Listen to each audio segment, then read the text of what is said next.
नमस्कार मित्रांनो. 8व्या वेतन आयोगाच्या अंमलबजावणीपूर्वी केंद्रीय शिक्षकांसाठी एक खूप मोठी अपडेट समोर आली आहे. शिक्षक संघटनांनी सरकारकडे पगारात मोठी वाढ, सुधारित भत्ते आणि चांगल्या सेवा शर्तींची मागणी केली आहे. या मागण्यांमधील सर्वात महत्त्वाची गोष्ट म्हणजे मूळ पगार.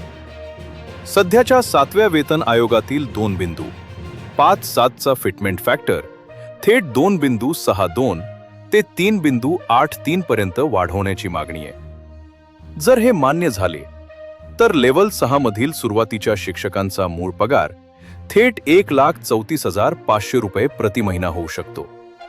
त्याआधी व्हिडिओला लाईक व चॅनल फॉलो नक्की करा, जेणेकरून अशीच महत्त्वाची नवीन माहिती दररोज तुमच्यापर्यंत पोहोचेल. आता पाहूया भत्त्यांची आकडेवारी.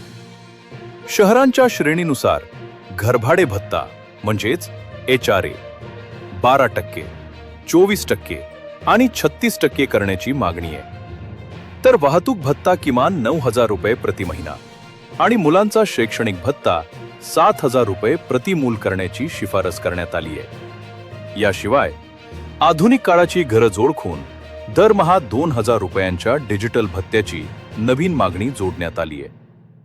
तसेच वार्षिक वेतनवाढ सध्याच्या 3% थेट 6 ते 7% करावी, जेणेकरून दरवर्षी शिक्षकांच्या उत्पन्नात मोठी वाढ होईल.